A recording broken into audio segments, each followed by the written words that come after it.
So let's discuss about Pythagoras theorem. खूप सोपं theorem आहे. या थेरममध्ये मेनली याचे कंडिशन्स असतात.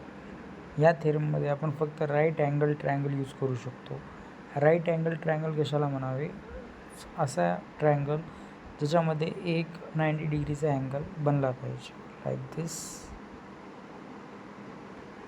लाईक दिस. सो अशा ट्रायंगलमध्ये आपण पायथागोरस थेरमचा यूज करू शकतो. असा पायथागोरस थेरमचा नियम आहे, म्हणजे एक कंडिशन आहे की तुम्ही याला फक्त राईट अँगल ट्रायंगलमध्येच यूज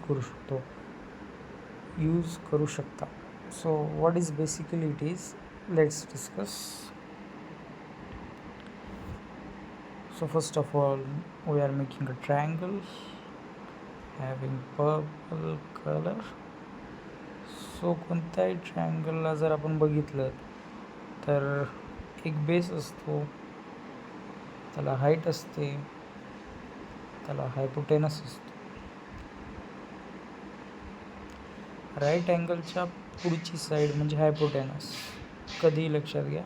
आणि बेस तुम्ही इकडल्या साईडचाही घेऊ शकता, इकडल्या साईडचाही घेऊ शकता. ओके. सो बेस आणि हाईट कधी कधी सेम असू शकते. जेव्हा एक कोणत्या ट्रायंगलचे दोन साईड सेम असतात त्याला आपण आयसोसेलेस ट्रायंगलसुद्धा म्हणतो. General information.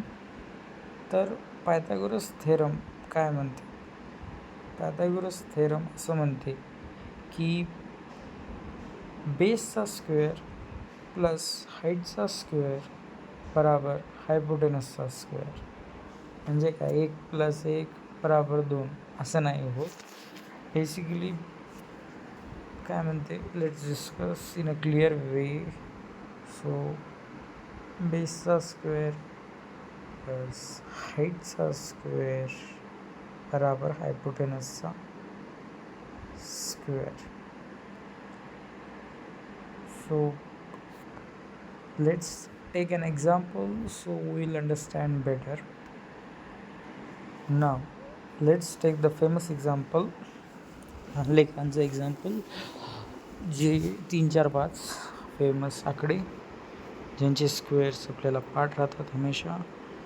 ठीक आहे. सगळ्यात छोटी बाजू हमेशा बेसची असते असं कन्सिडर करतात. असं काय गरजेचं नाही.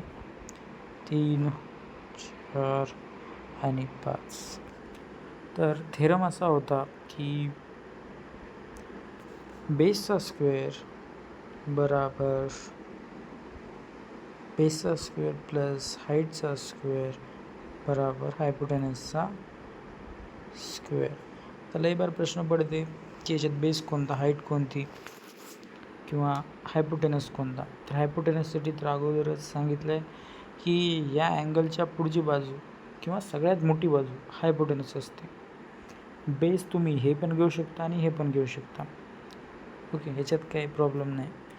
सो बेस लेट अजून 3 स्क्वेअर. अजून का करायचं, इथे दिलं आहे ना 3 square plus 4 square is a height बराबर. आता हे आपल्याला बराबर आहे की नाही हे आपल्याला सिद्ध करायचं आहे.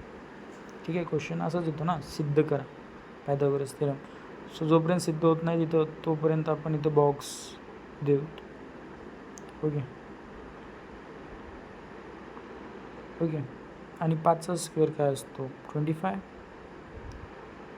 सो ती 5चा स्क्वेअर 25. तर आपल्याला बघायचं आहे बरोबर येते का. जरी बरोबर आलं तर पायथागोरस थेरम व्हॅलिड आहे. आपण जे करतोय ते योग्य आहे. 3चा स्क्वेअर 9, 4चा स्क्वेअर 16, 16 + 9 17, 18, 19, 20, 21, 22, 23, 24, 25. सो 25 आणि इकडे पण 25. सो हे बरोबर आहे, म्हणजे हा थेरम व्हॅलिड आहे. सो पायथागोरस थेरम जसं की मी म्हटलं होतं, बेसचा स्क्वेअर प्लस हाईटचा स्क्वेअर बरोबर हायपोटेनसचा square. So it is as simple as it is. या थेरमच्या नुसार भविष्यामध्ये ट्रिग्नॉमेट्रीमध्ये पण खूप फायदा होतो, लाईक साईन, कॉस वगैरे वगैरे. ते आपण दुसऱ्या कोणत्या व्हिडिओमध्ये बघू. It's very easy as it is.